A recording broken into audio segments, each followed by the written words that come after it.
how Islam views Jesus, peace be upon him. Why does this topic matter so much for understanding? Few have heard it explained in a calm, clear way. No debate, no rivalry, just the Islamic understanding, step by step. In Islam, one of the foundations of faith is believing that God did not leave humanity without guidance. Islam teaches that God sent prophets, and with many prophets came revelation. That means Islam does not present revelation as a one-time event. It presents it as a long, continuous history of guidance, repeated reminders to worship God alone. Many people have heard the word Injil. Some assume it simply means the Bible. Some think it refers to the New Testament. Others aren't sure if it was an actual revealed book or if it's just another religious term. So let's slow this down. What is the Injil according to Islam?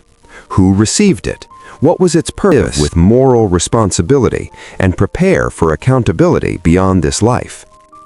Within that history, Islam teaches that Jesus, ʿīsā ibn Maryam, peace be upon him, received a revelation from God called the Injīl. That single sentence already clears up two things. First, Islam affirms that Jesus was a true prophet and messenger of God. A Muslim cannot reject Jesus and still claim to follow Islam. He's honored, respected, and believed in. Second, Islam affirms that the Injil is not just a human tradition or folklore. It is understood as revelation, meaning guidance sent from God to Jesus. Now here's a key point many people miss. Islam does not describe the Injil primarily as a biography of Jesus. It describes it as God's guidance revealed to Jesus. So the Injil, in the Islamic sense, is closer to the idea of a revealed message than a later historical record written about Jesus by different people. That doesn't mean Islam denies that later writings about Jesus exist. It means Islam makes a distinction between revelation given to a prophet and writings produced later about that prophet.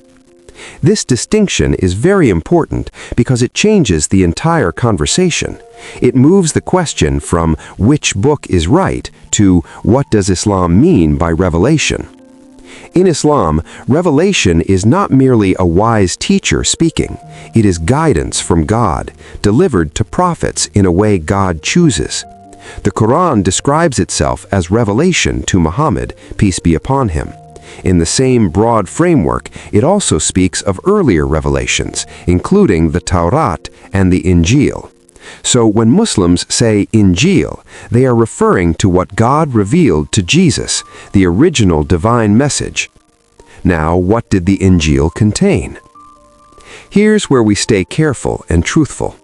Islam does not provide us with a chapter-by-chapter table of contents for the Injil in the way people might expect today. It doesn't give us a surviving Injil manuscript to compare word for word.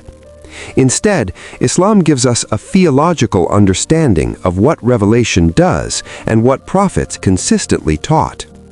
Islam teaches that the central message of all prophets was Tawheed, the worship of the one God alone. This is the anchor. So the Injil, like the messages before it, called people back to God, back to righteousness, and back to accountability. Islam also teaches that prophets guided their communities morally and spiritually, so it is reasonable within Islamic theology to say the Injil contained guidance that encouraged faith, obedience to God, sincerity, compassion, and moral discipline, because those are consistent prophetic themes in Islam. But we should say it properly. Islam affirms the Injil as divine guidance and places it within the consistent message of prophethood. Now, another key question, one that creates a real information gap for many people, is this. If the Injil was revelation, why don't Muslims use the Injil today the same way they use the Qur'an? Islam answers this with two ideas: time and preservation. First, time. Islam teaches that some revelations were sent to particular communities for particular periods. Jesus was sent to a specific people, in a specific context, at a particular point in history. The Injil was guidance relevant to them in that time. Second, preservation. Islam makes a major claim about the Qur'an, that it is a final revelation preserved by God's will and widely transmitted. In contrast, Islam teaches that earlier scriptures were not preserved in the same way over centuries in their original form. This brings us to the sensitive part, and we'll handle it with care. Islam teaches that the original Injil, as revealed to Jesus, is not available today in its complete original form. That does not mean Islam insults Jesus. It does not mean Islam claims Jesus failed. On the contrary, Islam honors Jesus and teaches that he delivered God's message faithfully. The concern in Islamic theology is not the prophet, it is what happens historically when communities transmit texts through long periods, through translation, interpretation, copying, and loss. So Islam distinguishes between the original revelation and later textual history. Now, a very common follow-up question is this: so what are the Gospels then? From an Islamic perspective, the Gospels are understood as writings about Jesus, accounts, teachings, narratives, and memories written and preserved by later communities. Islam does not claim every line is false. It also does not claim every line is identical to the original revelation. It simply says that is not the same thing as the Injil as revealed to Jesus. This is not a statement meant for argument. It is simply how Islam defines terms.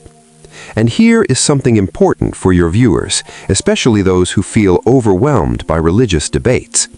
You can understand Islam's view of the Injil without insulting anyone else. Because Islam's tone, at its best, is, we respect Jesus, we affirm he was a prophet, we affirm he received revelation. We call that revelation the Injil, and we believe the Qur'an is the final preserved revelation that confirms the truth and clarifies what became disputed. If you're seeking a quiet, respectful understanding of Islam and its teachings, you're welcome here. And all of this can be learned without hostility, because clarity is not an attack. Clarity is simply understanding.